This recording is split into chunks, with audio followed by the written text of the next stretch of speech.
안녕하세요. 63세 된 박진호입니다. 오늘 제가 여러분께 꼭 전하고 싶은 이야기가 있어서 이렇게 사연을 보냅니다. 지금은 많이 좋아졌지만 몇 년 전까지만 해도 저는 눈 건조 증상 때문에 정말 힘든 시간을 보냈거든요. 혹시 저처럼 50대가 넘어서 눈이 자꾸 건조하고 따가워서 인공 눈물만 계속 넣고 계시는 분들이 있으시다면 제 경험담이 조금이라도 도움이 되었으면 합니다. 저는 지금 성남 분당에서 아파트 관리사무소에서 총무로 일하고 있습니다. 주 5일 오전 8시부터 오후 5시까지 근무하고 있고요. 월급은 220만 원 정도 받고 있습니다. 아내는 61세인데 대형마트에서 계산원으로 일하고 있어요. 주 5일 오전 10시부터 오후 7시까지 근무하고 월급은 190만 원 정도 됩니다. 저희 부부가 번 돈과 제 국민연금 85만 원 합쳐서 한 달에 495만 원 정도가 들어오고요. 한 달 생활비가 430만 원 정도 나가니까 65만 원 정도는 저축할 수 있는 상황입니다. 분당 32평 아파트에 살고 있는데 집값이 7억 정도 되고 아직 주택담보대출이 1억 5천만 원 정도 남아 있어서 한 달에 대출 이자만 80만 원씩 나가고 있습니다. 저축은 적금으로 2천만 원 정도 있고 주식도 500만 원 정도 있어요. 아들 하나가 있는데 35세로 결혼해서 따로 살고 있고 며느리는 간호사이고 손녀가 6살입니다. 제가 원래는 중견건설회사에서 33년 동안 현장 관리 일을 했었어요. 25세에 입사해서 58세에 조기퇴직을 했거든요. 퇴직금으로 1억 2천만 원을 받았는데 기존에 살던 집 대출 갚는데 대부분 써버렸고요. 지금 사는 집으로 이사 오면서 다시 대출을 받게 됐습니다. 제 눈 건조 증상이 시작된 건 그 회사에 다닐 때였어요. 그때가 55세 정도였을 건데 가을철이었던 걸로 기억해요. 현장 사무소에서 컴퓨터 작업을 하고 있는데 갑자기 눈이 너무 따갑고 아픈 거예요.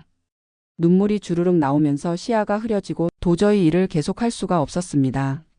처음에는 며칠 전부터 약간 눈이 피곤하다는 느낌은 있었지만 이렇게까지 심할 줄은 몰랐어요. 현장 직원들이 걱정해 주면서 병원에 가보라고 하더라고요. 그날 밤에는 눈이 너무 불편해서 잠도 제대로 못 잤습니다. 일주일 정도 고민하다가 결국 동네 안과에 갔어요. 의사 선생님이 진료해 보시더니 단순한 안구 건조증이라고 하시면서 인공 눈물을 처방해 주셨습니다. 나이가 들면서 생기는 자연스러운 현상이니까 인공 눈물 자주 넣으시면 됩니다. 라고 하시더라고요. 그때는 그런가 보다 하고 처방받은 인공 눈물을 열심히 넣기 시작했어요. 처음에는 하루에 서너 번 정도 넣었는데 별로 나아지는 것 같지가 않았어요. 오히려 시간이 지날수록 더 심해지는 것 같았거든요. 그래서 인공 눈물을 더 자주 넣기 시작했습니다. 한 번에 2방울씩, 30분마다 한 번씩, 나중에는 15분마다 한 번씩 넣게 됐어요. 회사에서 일할 때도 책상 위에 인공 눈물을 여러 개 놓고 수시로 넣었고 외출할 때도 항상 가방에 인공 눈물 2개 이상은 꼭 챙겨 다녔습니다. 그런데 이상한 게 인공 눈물을 많이 넣을수록 오히려 더 불편해지는 거예요. 눈 주변 피부도 빨갛게 되고 따가워지고 심지어 눈곱도 더 많이 끼게 됐습니다. 그래도 의사 선생님이 인공 눈물 많이 넣으라고 했으니까 계속 넣어야 하는 줄 알았어요. 하루에 인공 눈물을 50번도 넘게 넣는 날들이 있었습니다. 한 달에 인공 눈물 구입비만 15만 원 정도 나갔고 안과 진료비도 월 8만 원씩 나갔어요. 그렇게 3년 정도를 견뎠는데 상황은 더 나빠질 뿐이었습니다. 업무에 집중하기도 어려웠고 중요한 회의 중에도 눈이 너무 따가워서 계속 비비게 되니까 주변 시선도 신경 쓰였어요. 아내도 제가 밤새 눈 때문에 뒤척이는 걸 보면서 많이 걱정했습니다. 등산을 좋아했는데 바람이 조금만 불어도 눈이 따가워서 산에도 못 가게 됐고요. 약국에서 인공 눈물을 대량으로 사면 약사님도 이렇게 많이 쓰셔도 되나요? 라고 걱정스럽게 물어보시더라고요. 정말 막막했습니다. 그러던 어느 날 운전을 하는데 갑자기 눈이 너무 따가워서 앞이 잘 안 보이는 거예요. 급하게 길가에 차를 세우고 인공 눈물을 넣었는데 이건 정말 위험한 상황이겠다 싶었습니다. 집에 돌아와서 아들한테 전화를 했어요. 아빠 그렇게 오래 고생하셨으면 대학병원에 한번 가보세요. 다른 병원에서 한 번 더 봐보시는 게 좋을 것 같아요. 아내도 적극적으로 찬성했습니다. 여보 이제 정말 제대로 된 병원에 가봐야 할 것 같아요. 치료비 좀 들어도 건강이 우선이잖아요. 사실 대학병원 가는 걸 망설였던 이유는 비용 때문이었어요. 정밀 검사 받으면 돈이 많이 들 것 같고 혹시 큰 병이 나올까봐 무서웠거든요. 하지만 운전 중에 위험한 상황까지 생기니까 더 이상 미룰 수 없겠더라고요. 가족 안전을 위해서라도 정확한 진단을 받아야겠다고 생각했습니다. 서울대 병원 안과에 예약을 넣었는데 2주 정도 기다려야 했어요. 그 2주 동안은 정말 초조했습니다. 혹시 큰 병이 있을까봐 걱정도 되고 한편으로는 정확한 원인을 알 수 있다는 기대감도 있었고요.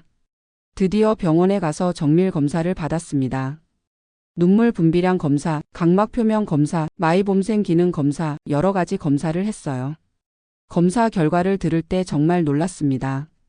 환자분은 단순한 안구 건조증이 아니라 마이봄샘 기능 장애와 알레르기성 결막염이 함께 있으시네요. 그리고 인공 눈물을 너무 많이 사용하셔서 각막 표면이 오히려 더 손상된 상태입니다. 의사 선생님이 자세히 설명해 주셨어요. 마이봄샘이라는 곳에서 나오는 기름 성분이 부족해서 눈물이 쉽게 마르는 거예요. 여기에 알레르기까지 있으니까 염증이 계속 생기는 거고요. 인공 눈물만으로는 근본적인 해결이 안 됩니다. 그러면서 제대로 된 치료법을 알려주셨습니다. 마이봄샘 기능을 개선하는 온열 마사지, 염증을 줄이는 처방약, 알레르기를 조절하는 약물 치료를 함께 하기로 했어요. 인공 눈물도 기존에 쓰던 것 대신 보존제가 없는 일회용으로 바꾸고 하루에 4번만 넣도록 했습니다. 너무 자주 넣으시면 오히려 눈 표면의 자연스러운 회복을 방해해요. 정해진 시간에만 넣으시고 나머지 시간에는 참으셔야 합니다. 처음에는 인공 눈물 횟수를 줄이는 게 정말 어려웠어요. 15분마다 넣던 습관이 있어서 참기가 힘들었거든요. 하지만 의사 선생님 말씀을 믿고 꾹 참았습니다. 온열 마사지도 하루에 2번씩 했고 처방받은 약도 빠지지 않고 넣었어요. 2주 후에 다시 병원에 갔을 때 조금 나아진 것 같다고 하시더라고요. 잘하고 계시네요. 마이봄샘 기능이 조금씩 회복되고 있어요. 한 달 후에는 확실히 달라진 걸 느꼈습니다. 눈이 따가운 횟수가 줄어들었고 인공 눈물 없이도 한두 시간은 견딜 수 있게 됐어요. 3개월 후에는 하루에 인공 눈물을 5에서 6번만 넣어도 됐고 6개월 후에는 하루에 3에서 4번 정도로 줄었습니다. 1년이 지난 지금은 하루에 2에서 3번 정도만 넣고 있어요. 예전에 50번 넣던 것과 비교하면 정말 많이 줄어든 거죠. 가장 좋은 건 일상생활이 편해졌다는 거예요. 컴퓨터 작업도 몇 시간씩 할 수 있고 운전할 때도 눈 때문에 위험한 상황이 생기지 않아요. 등산도 다시 시작했고 밤에도 푹 잘 수 있게 됐습니다. 치료비는 처음에 정밀 검사 받을 때 30만 원 정도 들었고 한 달에 진료비와 약값으로 5만 원 정도 나가요. 예전에 인공 눈물 구입비와 진료비로 월 23만 원씩 썼던 것과 비교하면 오히려 돈도 절약되고 있습니다. 무엇보다 삶의 질이 완전히 달라졌어요. 아내도 제가 밤에 뒤척이지 않으니까 같이 푹 잘 수 있다고 좋아하고 아들도 아빠 얼굴이 많이 밝아지셨네요 라고 하더라고요. 이 경험을 통해서 정말 많은 걸 깨달았습니다. 첫 번째는 증상만 가리는 치료가 아니라 근본 원인을 찾는 게 중요하다는 거예요. 저는 3년 동안 인공 눈물만 넣으면서 시간과 돈을 낭비했거든요. 처음부터 정밀 검사를 받았다면 훨씬 빨리 좋아졌을 텐데 하는 아쉬움이 있어요. 두 번째는 의사마다 진단이 다를 수 있다는 거예요. 첫 번째 병원에서는 단순 안구 건조증이라고 했는데 대학병원에서는 복합적인 원인이 있다고 하더라고요.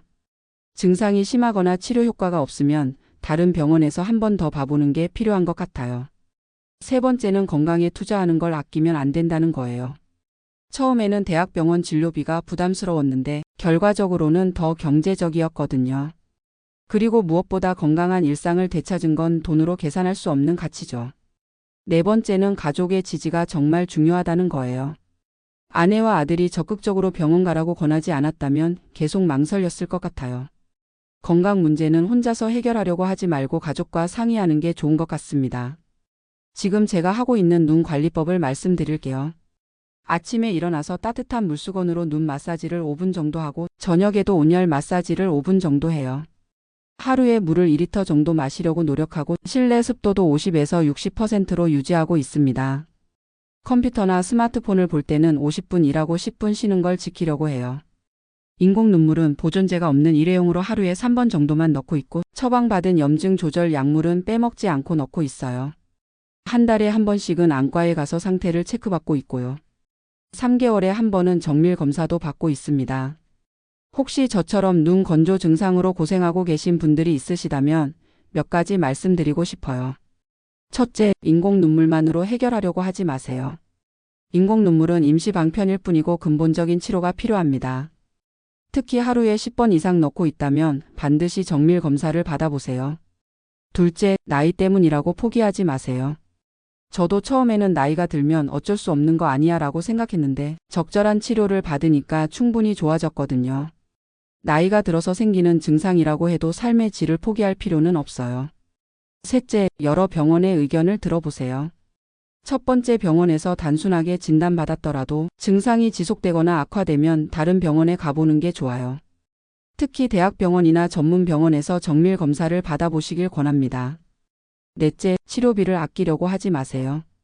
저처럼 잘못된 치료를 계속하면 시간도 돈도 더 많이 낭비하게 돼요. 처음에 제대로 된 진단과 치료를 받는 게 결국 더 경제적입니다. 다섯째, 생활 습관 개선도 함께 하세요. 약물 치료만으로는 한계가 있고 일상생활에서 눈 건강에 신경 쓰는 게 중요해요. 충분한 수면, 적절한 실내 습도, 규칙적인 눈 마사지, 이런 것들이 치료 효과를 높여줍니다. 마지막으로 가족들께도 당부 말씀드리고 싶어요. 주변에 눈 건조 증상으로 고생하는 가족이 있다면 적극적으로 병원 가라고 권해주세요. 본인은 이 정도는 참을 만하다고 생각할 수 있지만 실제로는 치료가 필요한 상태일 수 있거든요. 그리고 치료 과정에서 가족의 지지와 격려가 정말 중요해요. 저도 아내와 아들의 도움이 없었다면 이렇게 좋아지지 못했을 거예요. 지금 저는 건강한 눈으로 일상을 즐기고 있습니다. 맑은 시야로 보는 분당 중앙공원의 풍경이 정말 아름답고 손녀와 함께 책을 읽어줄 때도 눈이 피곤하지 않아서 행복해요. 등산도 다시 시작했고 아내와 함께 여행도 계획하고 있어요. 이 모든 게 적절한 치료를 받았기 때문에 가능한 일이라고 생각합니다. 혹시 지금 눈 건조 증상으로 고생하고 계신 분들이 있으시다면 제 이야기가 조금이라도 도움이 되었으면 좋겠어요. 포기하지 마시고 꼭 전문의의 정확한 진단을 받아보시길 바랍니다. 건강한 눈으로 가족과 함께 더 많은 추억을 만드시길 응원합니다. 인공 눈물에만 의존하지 마시고 근본 원인을 찾아서 치료하세요. 분명히 좋아질 수 있습니다. 저처럼 3년을 헤매지 마시고 빨리 정밀 검사 받으시길 바랍니다. 건강이 정말 소중하다는 걸 이번 경험을 통해서 절실히 깨달았어요. 앞으로도 정기적으로 검사 받으면서 눈 건강 관리에 소홀하지 않으려고 합니다. 여러분도 모두 건강하시길 바라며 이만 줄이겠습니다. 감사합니다.